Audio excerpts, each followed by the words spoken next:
Croeso chi yma ar gyfer y chweched o'n myfyrdodau ni dros gyfnod yr Adfent. Dwi'n parhau ar ddydd Sadwrn i fedru rhoi'r myfyrdodau yma i fyny. A rhaid i mi gyfaddau ddoe ges i drafferth ofnadwy efo'r myfyrdod. Yn gyntaf, mi oedd y we yn hynod o araf wrth i mi geisio trosglwyddo'r fideo o'r ffôn i'r cyfrifiadur ac wedyn o'r cyfrifiadur i fyny i YouTube. Ar ôl i mi osod y cyfan i fyny a danfon y ddolen allan i bawb, wel, mi ges i wybod mae fideo dydd Iau oedd wedi mynd i fyny ac nid un dydd Gwener. Ac felly oedd rhaid i mi dynnu hwnnw i lawr ac yna gosod un dydd Gwener i fyny. A wedi mi lwyddo i wneud hynny a danfon at bawb eto. Dyma fi'n edrych ar y fideo, jyst i wneud yn siŵr a sylweddoli, wel, mi oedd y teitl ar goll. Teitl y cychwyn ar goll, rhyw eiriau Saesneg oedd yna yn lle be o'n i wedi bwriadu roi. Rhyw ddiwrnod felly oedd hi ddoe, rhwystrau'n dod ar yn rhaws i, un ar ôl y llall. A felly mae bywyd yn gallu bod weithiau. Efallai'n arbennig, da ni'n deimlo fo yr adeg yma pan da ni di arfer meddwl am Nadolig ac edrych ymlaen at gael dathlu efo ffrindiau a gwneud gwahanol bethau, o na mae'r rhwystrau i gyd yna. Wel, ddoe o'n i'n sôn am y gan gyntaf yn yr oratorio fawr handel y Meseia. Sy'n ni'n cyfeirio at y cysur mae Duw yn ei gynnig i ni. Cysurwch, cysurwch fy mhobl meddych Duw. Mae'r ail gan yn yr oratorio yn parhau ddyfynu pennod 40 o lyfr y proffwyd Eseia, yn symud ymlaen i'r bedwaredd adnod. Phob pant y gyfodir a phob mynydd a bryn a ostyngir, y gŵyr a wneir yn union, a'r anwastad yn wastadedd. Y syniad y tu ôl i'r adnod ydy fod cenedl Israel wedi alltudio i Babylon oherwydd i drygioni. A mi oedd y ffordd nôl i Jerusalem yn rhy bell ac yn rhy anodd, doedd dim posib meddwl am mynd oedd gymaint o rwystrau yn ei wynebu nhw. Ond yna, dyma'r newyddion da fod Duw mynd i newid y cyfan, bod y llwybr yn mynd i fod yn agored a'r ffordd yn glir iddyn nhw allu dychwelyd yn ôl. Pob pant y gyfodir, pob mynydd a bryn a ostyngir. Os da ni'n cydio yn y syniad yma, mae holl bwynt dyfodiad Iesu yn byd ydy agor y ffordd i ni fedru dod yn ôl at Dduw. A mae yna sawl peth yn amlwg iawn wrth i ni geisio cymharu sefyllfa Israel a'n sefyllfa ni. Yn gyntaf, mor fawr ydy'r rhwystrau sydd ar y ffordd. I Israel, oedden nhw'n gaethweision ym Babylon, sut fedryn nhw gael rhyddid i fedru fynd yn ôl i Jerusalem, a'r ffordd mor bell a'i adnoddau nhw mor fach. Mae yna sôn am ddyffrynnoedd a mynyddoedd, y syniad fod y llwybr yn anodd i fyny ac i lawr, am droion cas a'r ffordd yn gwyro yma ac acw a'r llwybr yn anwastad. Rwan maen nhw'n adeiladu ffordd Caernarfon a ffordd osgoi Caernarfon ar hyn o bryd.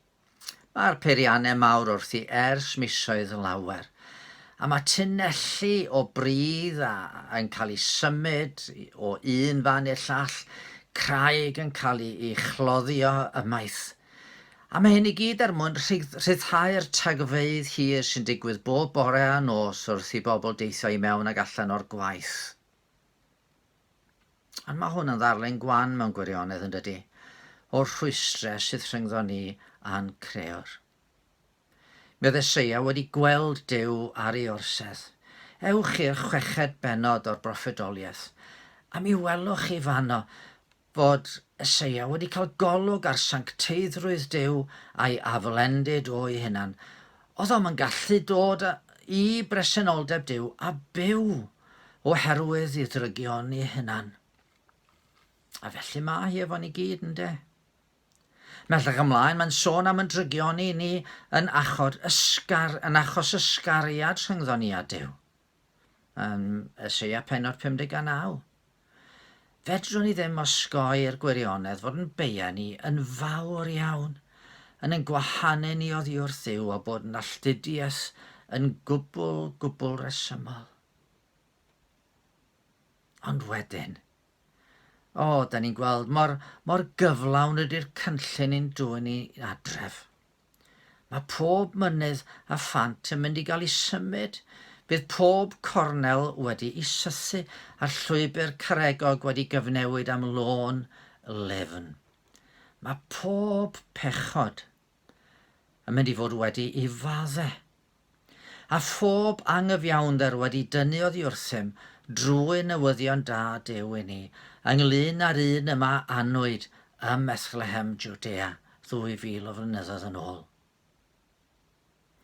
A'r trydydd peth, da chi'n gweld, ydy mae Duw ei hun ydy'r contractor yn y gwaith. Does dim modd i ni symud y rhwystrau mawr sydd rhyngddo ni a Duw. Fedrwn ni ddim cyfiawnhau yn hunain. Da ni gyd yn gwybod yn bod ni yn euog a fedrwn ni ddim nesau at Dduw fel y gyrrydau ni. Ond mae Duw ei hun yn ail agor y llwybr yn ôl trwy gymryd yn hanwireddau ni ar ei gefn ei hun. A dyna'r cysur, a dyna'r llawenydd, a dyna beth ni'n edrych ymlaen ato fo wrth i ni feddwl am ddathru yr wyl. Yn edrych am bod ni'n gorfod dringo i fyny at Dduw rywsut a ffeindio rhyw weithredoedd sydd yn mynd i wneud iawn am yn methiannau ni.